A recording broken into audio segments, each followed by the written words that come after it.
I will speak in English. I just feel more comfortable with that. I hope it's okay. But I speak English with an Italian accent, an Italian speed. So if it goes too fast, just let me know. I just want to say thank you so much, Pierre, for having me here, and thank you for being here. I mean, I really appreciate it. I know everybody's really busy and it's lunchtime, so thank you. As Pierre said, what I'm going to talk about under the title "No Thing Can Be Another" are some ideas that come from this new book project. So it's a big project, and I'm just going to present some highlights. I have a handout which has ancient philosophy texts, but because some of you may be interested in this text, but if you're not fluent in ancient Greek, or if you're not particularly interested in this text, it doesn't matter, because I'm here to discuss philosophical ideas, and for those who want to go a bit deeper in the text, we can do that in discussion. So I want to begin actually with a quotation from a contemporary philosopher, an Oxonian, as we say, who is Peter Strawson, whom you might have heard in other contexts. And I want to start with this quotation from Strawson, which I think is representative of a way of thinking in contemporary philosophy, a way of thinking about things in the world. So Peter Strawson wrote in 1959, "A sortal universal, for example, being a human being, supplies a principle for distinguishing and counting individual particulars, which it collects, such as Paul and Peter, or Pierre and Anna, and so on and so forth." So what's interesting about this quotation is that Strawson, like many other people, think that sortals supply count principles, so principle for counting, but the principles that do two things. They distinguish and actually count individual particulars. So you hear how much there is in this sentence.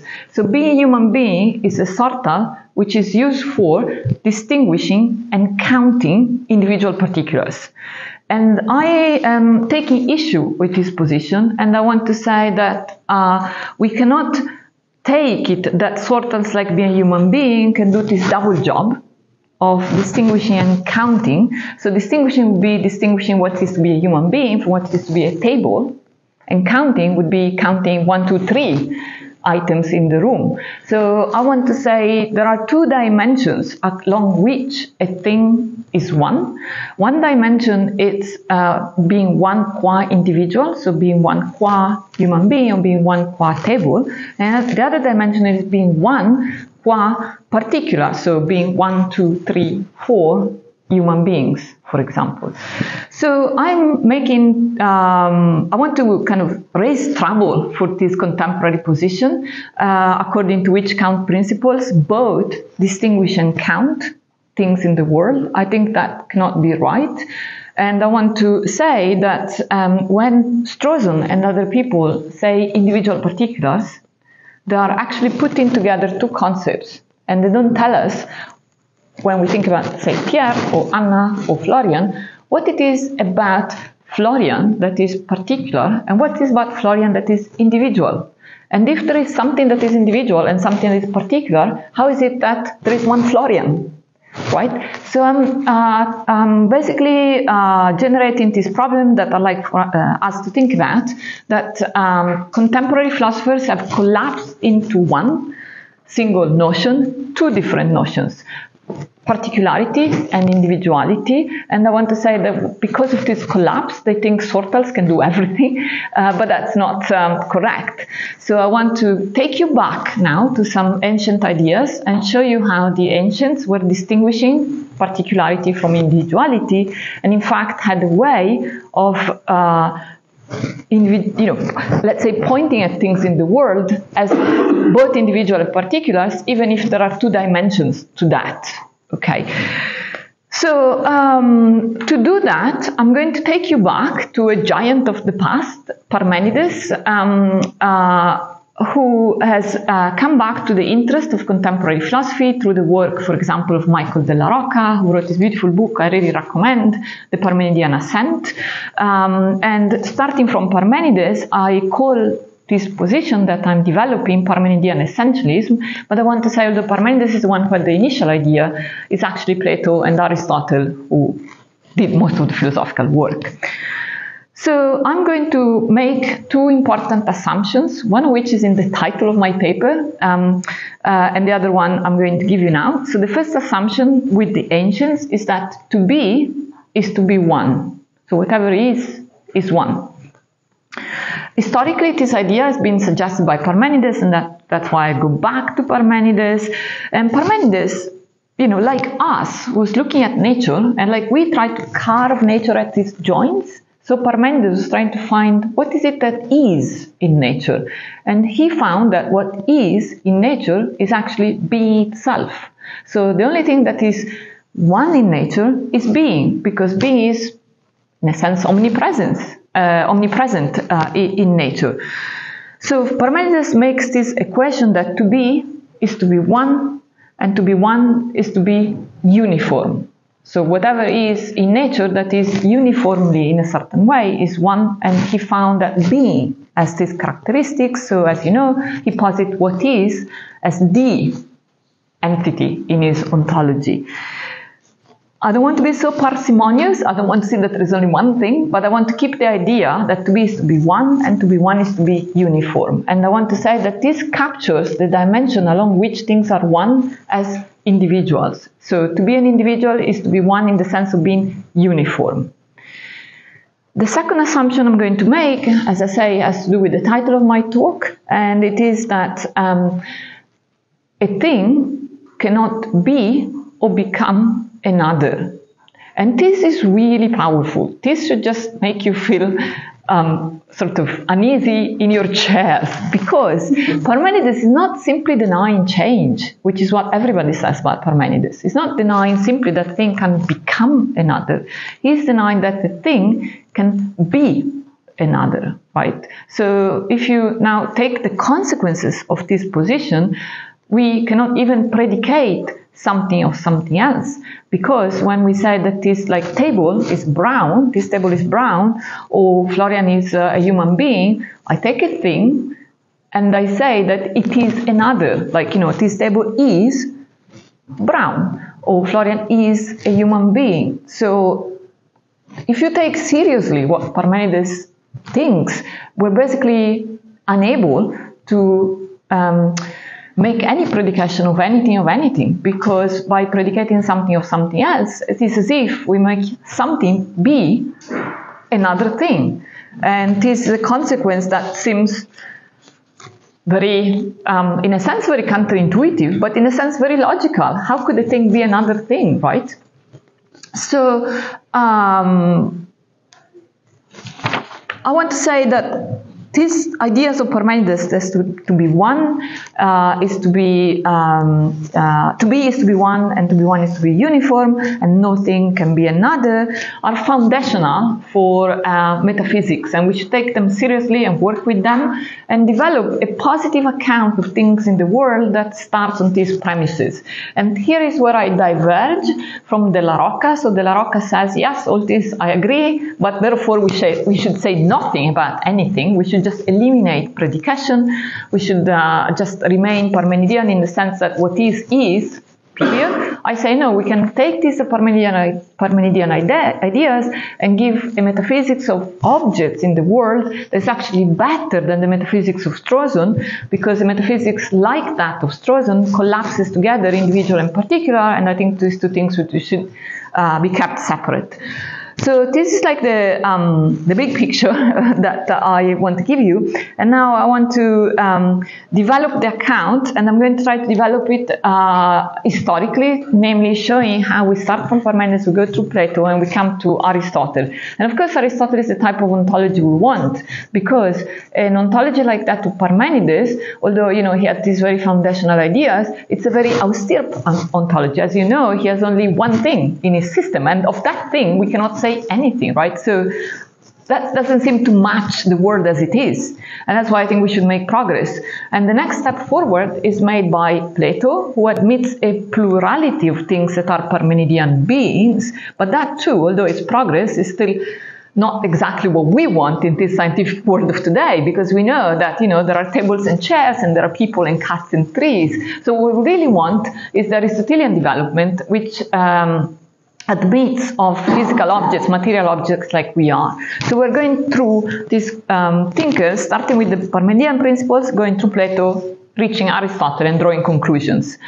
So of Parmenides, I already said all I wanted to say. So to be is to be one is to be uniform, and for him there is only one thing in the ontology. So the thing that exists for Parmenides is both individual and particular. It is individual because it is uniform, it's just being, and it's also particular because it's the only thing there is in the ontology. So what is the Parmenidean entity is both particular and individual. These two things mean different things, but they are combined in this one single entity.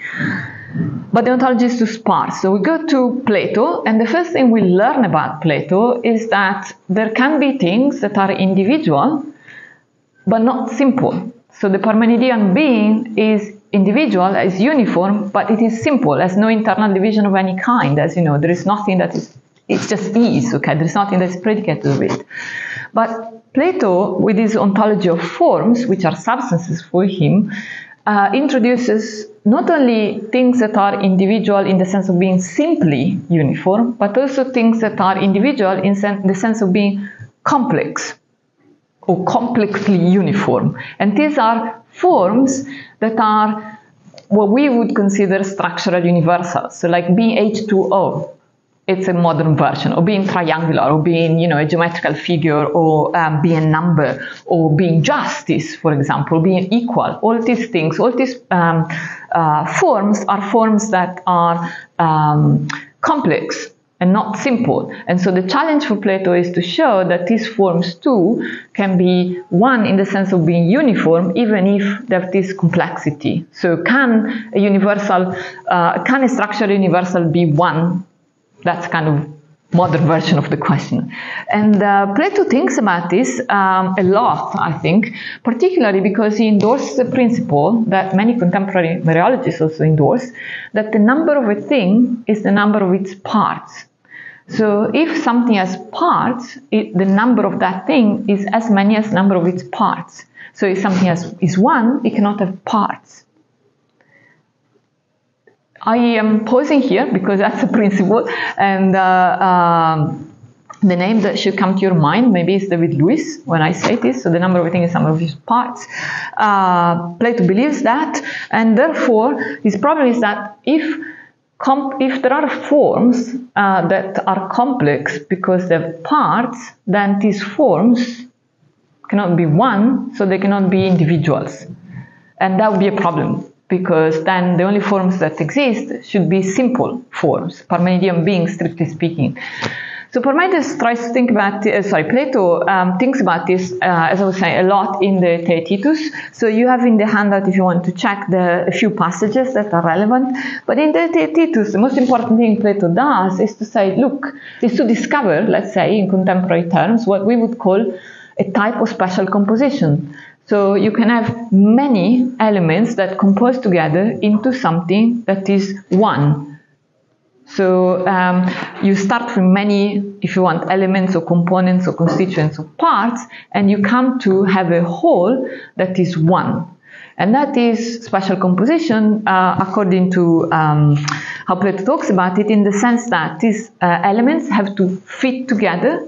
So it's not any type of composition. It's not like my nose and the Eiffel Tower that can, like, you know, the famous case of unrestricted composition, is certain things that need to fit together, and these things that fit together can be unified into something that is one by a principle, Plato calls it form, that renders them partless. So we start with many, we get to something that is one, there is special composition of the many into something that is one. The thing that is one has numerical novelty in relation to the base. The base is many, the top is one. We can think of it as emergence if you think of it as numerical novelty, okay? But the interesting thing here is that when we get to the composite that is one, the composite is made out of many elements, but the composite itself has no parts. Because if there were parts, it would be many instead of one. So that's what I think is really Plato's incredibly interesting idea, that when parts make up something that is composite and one, so when we have a case of special composition, the composite cannot have its constitutive elements as parts, because if there were parts, they would make the composite many. So that is different from what people think today about special composition. It's an ancient type of special composition, different from other ones. And what it's telling us that I think is very interesting is that why is it that if something has parts, it's as many as its parts, and if it is one, it cannot have parts? Well, presumably because the parts carry with them some individuation principle, where, you know, when there is something that has parts, you count each part plus the total of the parts, so you count many things. And Plato said, no, it is not the case. If something is one, it cannot have parts, so there is nothing that competes with the number of the thing, right? So if we accept these moves of Plato, then we can introduce in the ontology entities that are complex because they're made out of parts, but they're uniform because they've been unified by this special type of composition in such a way that they have no parts. So they're made out of elements, but they don't contain any parts in the whole. So they're complex but partless. So what I'm saying here is that we see Plato enriching the original Parmenidean ontology with individuals, some of which are going to be simple, like Parmenides being, but some of which are complex and yet without parts. So we see here a richer ontology of individuals than the original Parmenidean one. And that's the first step forward. Now, I told you that already Parmenides was able in some initial way to differentiate being individual and being particular by saying, well, what is uniform, so it's an individual, but it's also particular because it's the only thing that exists. So it's like particular but being unique. Plato tries to do the same for his own forms and tries to show that each form not only is an individual, either simple or complex, but it's also particular. And is particular by being a unique form of that kind. So there is only one form of beauty, there is only one form of justice, there is only one form of hot, and so on and so forth. And we see Plato doing this in a really interesting argument that I think has not received all the attention that should receive. It's called the third bad argument. It's not the third man argument, it's the third bad argument. You have it in your handout. It's an argument where Plato talks, I mean, obviously it is controversial in the literature, but it's an argument where Plato says, let's have this thought experiment. Let's imagine that God creates forms and creates more than one form of bed. Suppose it creates two. Suppose there are two forms of bed. So you see, it's a thought experiment because obviously we know that there is no God creating the forms. But suppose, imagine that God creates two forms of bed. If there were two forms of bed, neither of them could be the form of bed, and the third one would pop into existence, says Plato, and that one would be the form of bed. So it is supposed to be a little argument to say that each form is unique and therefore particular on my association of unique and particular.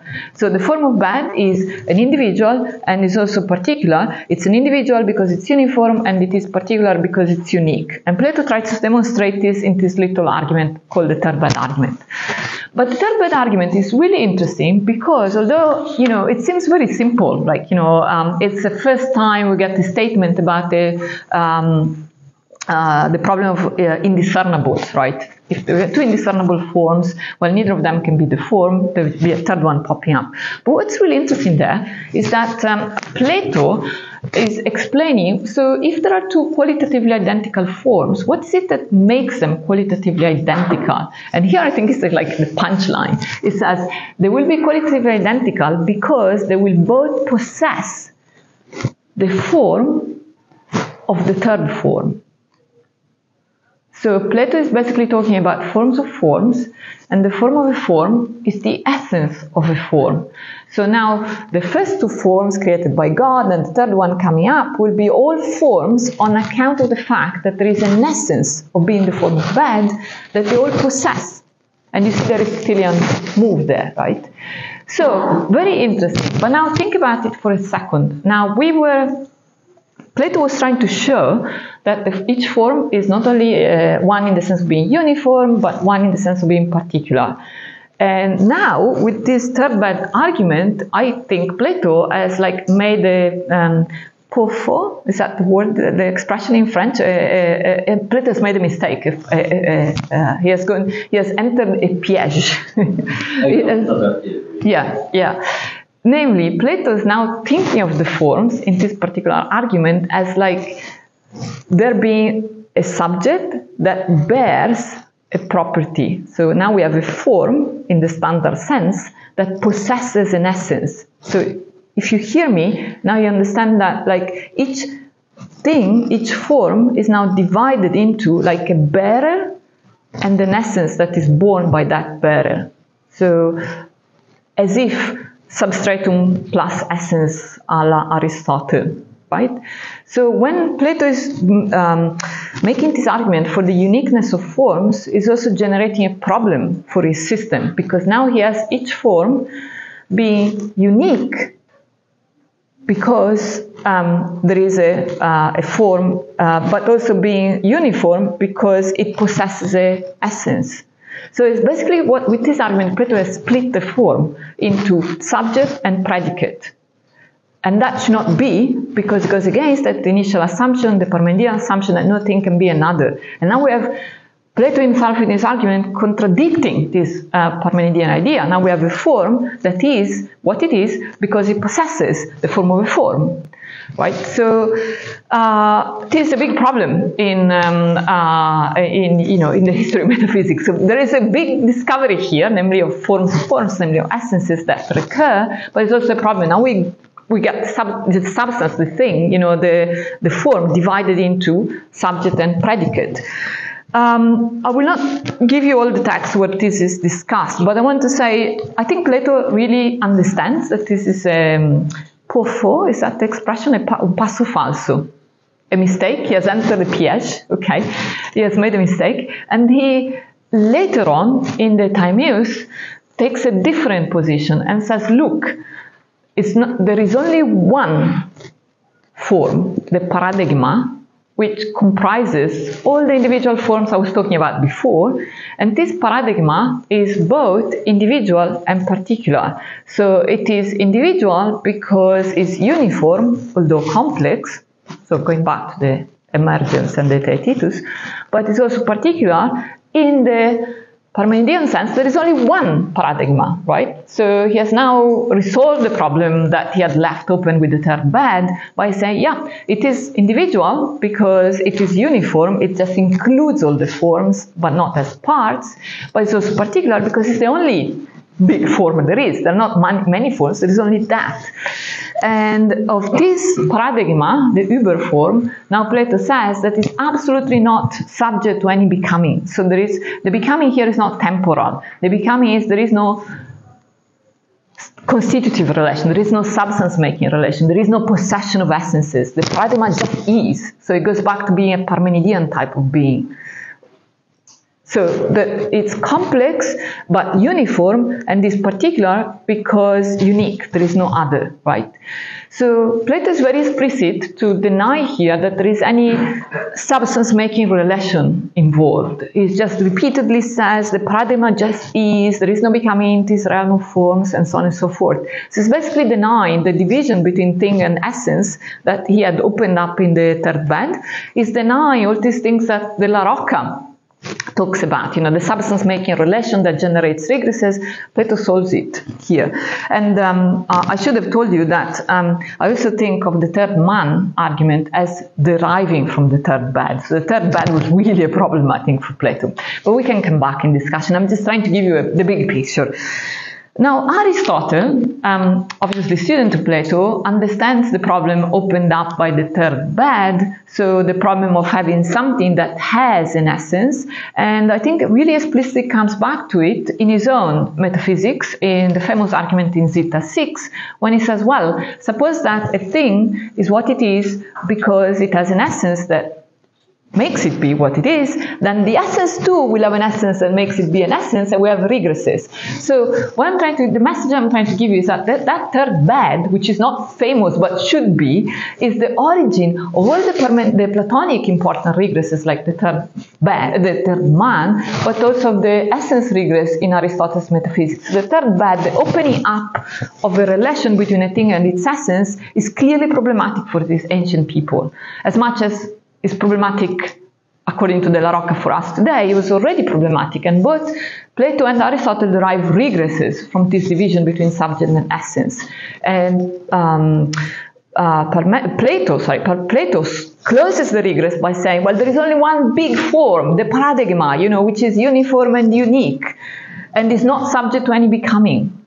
But Aristotle cannot take that solution, because his substances are not the paradigma, they are substances like us. So the challenge is much harder for someone like Aristotle. So he cannot say there is only one individual particular, the Uber form, the paradigma. He has to say, look, all these people in the room are individual particulars, and they change. So now we have a real challenge. How can Aristotle solve the problem of explaining the individuality and particularity of things in the world, respecting the Parmenidean assumptions that we had at the beginning, but also giving a model of the world that is good for like a naturalistic scientific approach, right? Where we know that there's not just a paradigm, there is us, okay? So that's the last section of what I want to present to you. I want to tell you a little bit about what Aristotle has to say. So what is it that is individual and what is it that is particular in each of us? What is it that makes each of us an individual particular? So like a human being that is Pierre, or an individual that is Florian and particular. And what most people think is that Aristotle obviously has a solution in his allomorphic account of substances. So like the individuality of a substance is explained by the essence and the particularity is explained by matter. So of course, we are all the same type of individual by having the same form, but there are different particulars because we have different matter. And now, see what's happening there. At some level of abstraction is exactly the third bad problem. We have something that bears an essence. So we have some matter that is the subject that possesses the essence.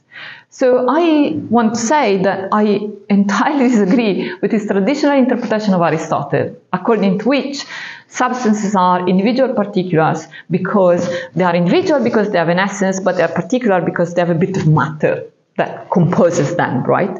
I think this cannot be what Aristotle thinks, because Aristotle saw the problems that were already arising when Plato divided his own substance that way, and Plato had already seen regresses arising, and Aristotle sees regresses arising too. So, the problem is evident to Aristotle, and the solution cannot be allomorphism, because it would just be a repetition of the same metaphysical moves, right? Yes, with matter now in the picture, but the metaphysical moves be the same. There is a subject that bears an essence.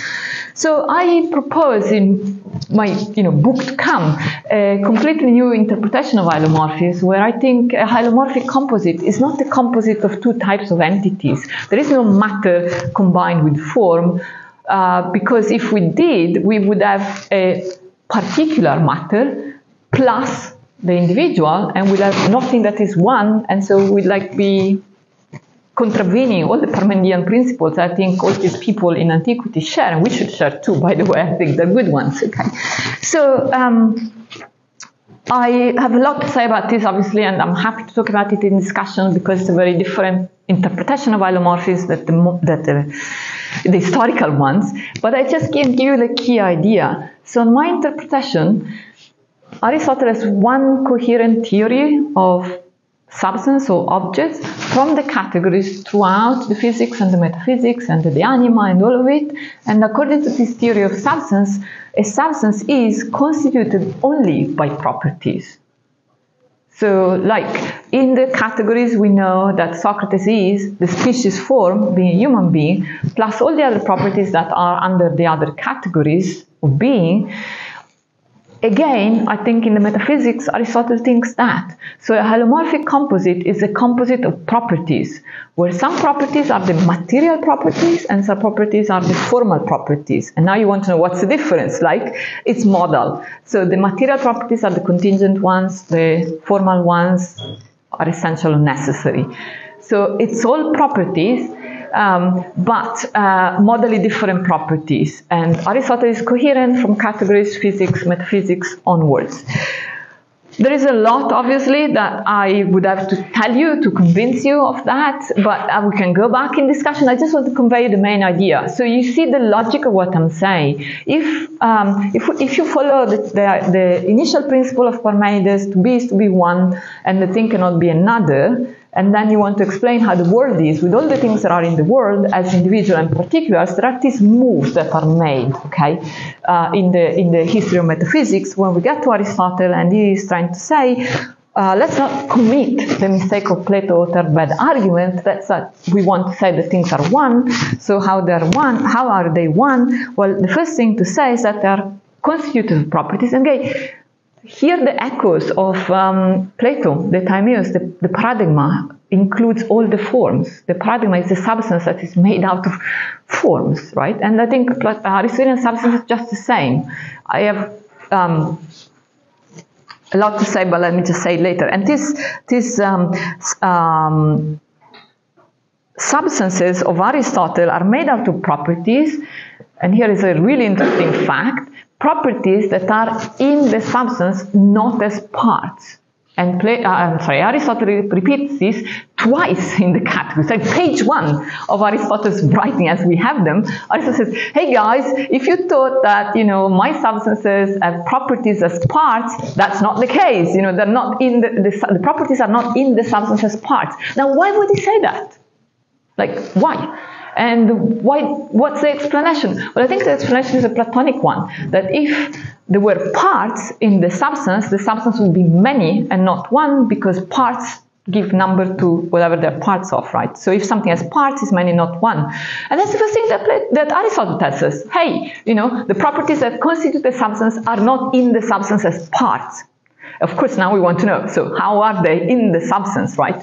So how is the substance that is made only of properties be an individual and a particular? So how is it that these properties are the individuality of the substance, and they also particularize the substance without the interference of anything like matter, right?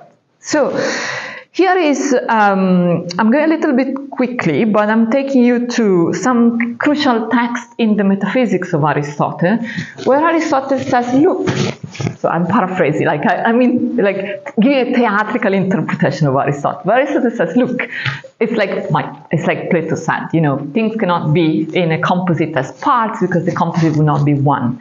So what happens to the properties that constitute a substance, like Pierre, me, Florian, and so on and so forth? Well, two things happen when these properties constitute a substance. The number one thing is that when the properties constitute a substance, their definition does not apply to them. So you have this text in the handout. What does that mean? Then when whiteness is predicated of Socrates, the definition of whiteness qua property is not predicated of whiteness in Socrates. And that seems right, because Socrates, there is Socrates being white. There is no whiteness in Socrates, there is no, whiteness is in Socrates, not as a part. So it's in Socrates as a qualification. Is Socrates being white? We don't say Socrates plus whiteness, we say Socrates being white, right? So that the first thing that I think Aristotle is conveyed to us is that when properties make up a substance that is one, are not in it as parts, and the proof is that their definition qua properties does not apply to them when they are constituents of the substance. But then Aristotle makes another move, which I think is the really interesting move, which I call embedding. So he says a bit later in the Metaphysics that when properties are in a substance, there is the definition of the substance is embedded in the definition of the property. So the whiteness of Socrates involves when we want to say what is it that thing, we say, well, it's the whiteness of Socrates, right? So there is something about the substance that gets embedded in what it is to be that property as in the substance. So now I'm bringing all these metaphysical ideas together, and I'm saying, so Aristotle is thinking of physical substances like you and me. He has to explain what it is that makes them particular and what it is that makes them individual. He knows that there cannot be a relation between subject and essence because that would divide the substance and create problems, regresses, and so on and so forth. So he says, look, a substance is just its properties, but the properties in the substance are not in it as parts. So when the properties are in the substance, they're not in as parts because they take on, if you want, they take on the particularity of the substance. So there is no whiteness in general, there is Socrates being white. So the particularity of the substance Socrates becomes the particularity of the properties that are constituting Socrates. There is one particularity principle only, the one of the substance. But when these properties enter the constitution of the substance, and that's a really interesting move here, they do not lose their individuality. They don't lose what it is to be. They don't become humans. You see what I'm saying? They become particular, i.e. there is the being white of Pierre, there is the being white of Anna, there is the being white of Florian, but that property is still being white. Otherwise, it will not give us any characteristic, so properties are assimilated to substances in terms of their particularity, but they retain their individuality. So now we have a theory that I'm sure you find counterintuitive, complex, very abstract, but if you see what I think Aristotle is trying to do, it's a theory of substance that is not like the substratum theory. There is no bare substratum plus properties, no prime matter plus property. But at the same time, it's not the bundle theory of substance, where there are just properties like bundled together. It's something in between, and because it's in between, it's difficult to see it, and it feels very strange to us, okay? But because of that, I'm saying there's something really new here. So substances are these individual particulars where the substance has one principle of particularity, but multiple properties, i.e. individual qualifications in the substance that are not entirely independent from the substance because they're particularized by being in that substance, but they're still individuals. So now the difference between one substance and the other, the distinguishing and counting that Strawson was talking about, now we have the distinguishing is due to the qualitative profile of each substance. So, which properties each of us has, and because these properties include spatiotemporal location, we never have two substances with exactly the same properties for Aristotle.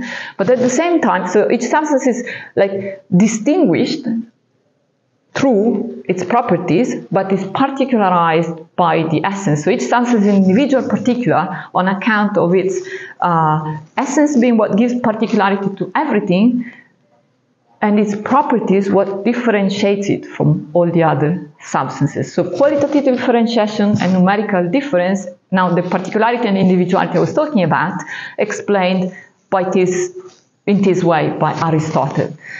So I want to say we've gone a long way from the original position. So, we started with something that's very common, like Strawson's way of thinking about individual particulars. I took you then I gave you this, I said, well, that seems problematic to me because it's like collapsing together, being one qua individual and being one qua particular.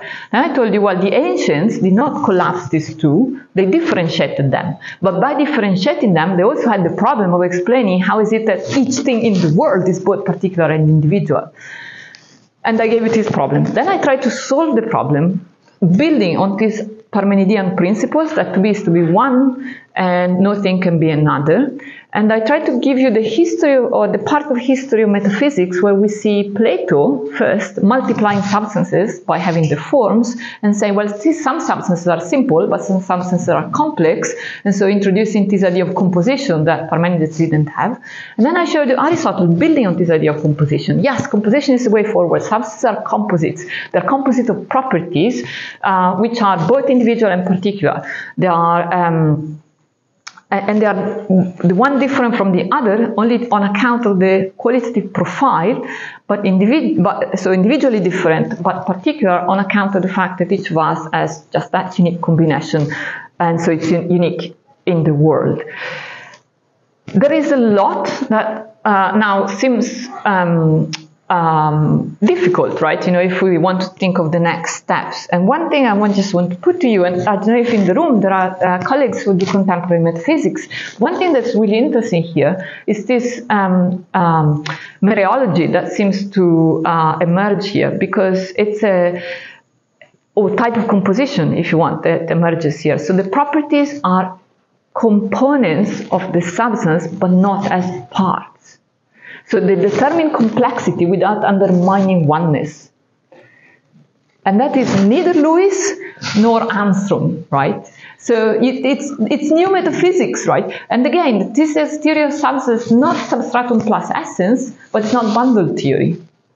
So I'm saying to you, this is for me work in progress, and it's difficult work because it's trying to think of contemporary metaphysical problems with also thinking of how we may find resources in the history of metaphysics. So it's like a double game. It's like playing tennis, you know, with your right hand and left hand. I'm saying tennis because we have this Italian champion now that we're so proud of, right? But, you know, in playing tennis with two arms, obviously it's difficult because there are two games.